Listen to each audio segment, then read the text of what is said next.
This is Radio Now 95.3 FM. Come for the news, stay for informed conversations. Still, with the ongoing situation in the Middle East, the US, Israel, and Iran have announced a ceasefire after 12 days of war between all sides. This agreement started off shaky in the early hours of this morning after Iran launched missiles at Israel, despite claims that a ceasefire had come into effect. The countries have once again reaffirmed the cessation of hostilities, and more is expected to unfold in the coming hours. Joining the conversation is Richard Ali, Managing Editor at Jalada Africa Trust. Mr. Ali, good morning. Thank you for joining us on the conversation. Good morning, Steven. It's lovely to be here. Can we get your initial reaction to this situation? I think that the current conflict between Israel and Iran, particularly with the assistance of the United States, has been very unfortunate, particularly with the loss of civilian lives on both sides. And I'm happy to hear of the recent ceasefire, even though it's still early. It's still too early to see whether that ceasefire is actually holding. So, with everything that we've seen so far, from the closure of Qatar's airspace to essentially the US trying to get back on a peace footing, how do you think that this conversation can progress to the point where the ceasefire stays a ceasefire? Because we have seen Israel break ceasefires in the more recent past. I'm afraid I do not see that happening in the long term, because this is about the failure of leadership of the United States following the dissolution of the Soviet Union, when it almost became a unipolar, a one-centered world power after the United States had defeated the former USSR. And at that point in the early 90s, the United States had an opportunity to build a new world order that was built on cooperation, on the observance of international rules and the respect for international law. But it did not do that. And as a consequence, regimes like Iran have continued to feel unsafe. And that is what is at the bottom of the nuclear enrichment program of the Iranians. Now, of course, the nuclear enrichment is for civilian purposes, but beyond that 60-70% of enriched uranium, you are now in military-grade weapons territory, and that is what concerns Israel. So when we look at this is unlikely to change. Even with the recent attacks, it has not affected the stockpiles of enriched uranium that the Iranians have. So perhaps give it another 4 or 5 years, would still be back at this, because we do not have a committee of powers in the Middle East that will guarantee the safety of every regime, regardless of how it has organized the country. So, Mr. Ali, we're at a time where, first off, it's worth noting that when the ceasefire came into effect, from what we know, Iran was the first to actually break it, before a few minutes later, the US came back and said, okay, all sides are back on board and whatnot. I just needed to note that for a moment. Now, coming back to the general situation, we're at a point where Israel is actively at military engagement or war with quite a number of Middle Eastern countries. So you're talking bombings in Yemen, in Lebanon, what's going on in Gaza, attacks in the West Bank. And then, of course, you've got some situations with Syria and now Iran.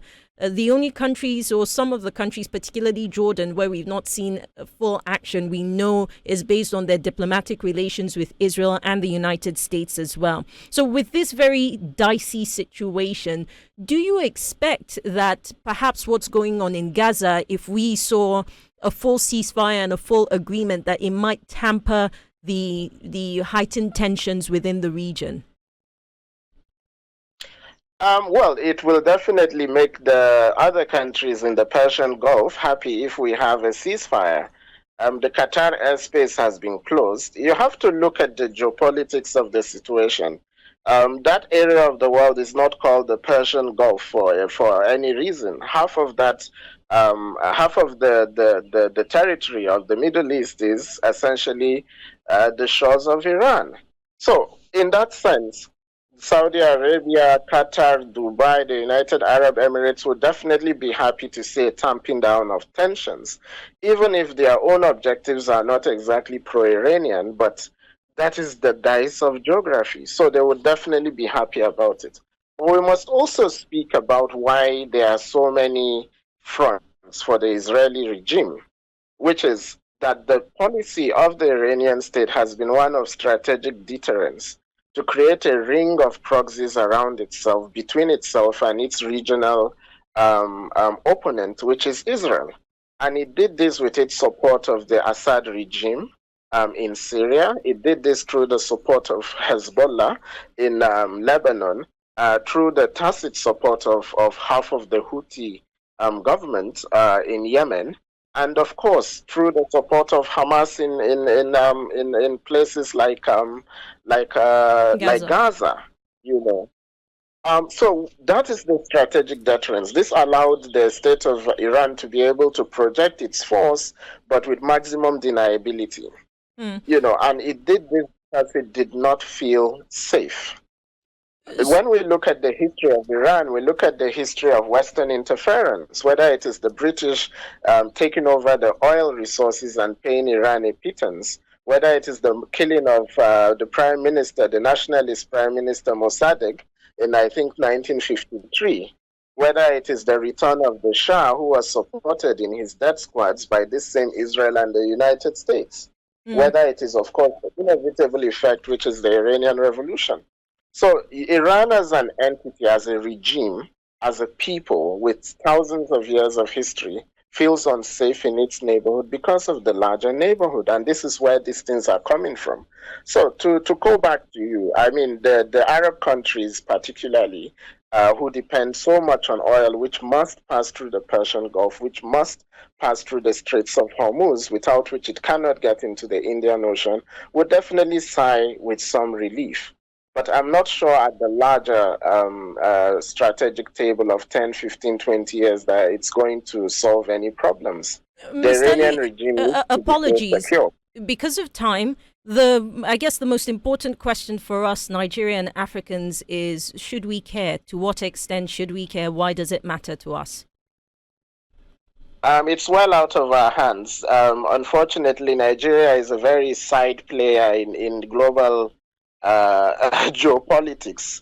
We're not even in a position to increase our oil output per day in order to take advantage of the rise in oil futures prices over the last 12 days. So we're essentially a bit player in all these things. I mean, neither the United States nor Israel nor Iran itself is willing to even waste any ammunition to nuke Nigeria. So we're at the very, very far extremes of this strategic table. We should care, but we are not in a position to take advantage of that care. It's well above our pay grade as Nigeria.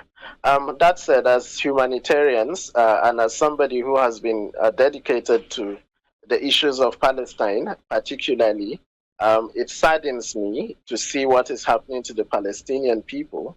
And I must commend the Nigerian government for once in a while putting out statements from the Ministry of Foreign Affairs urging calm and restraint and the respect for human rights.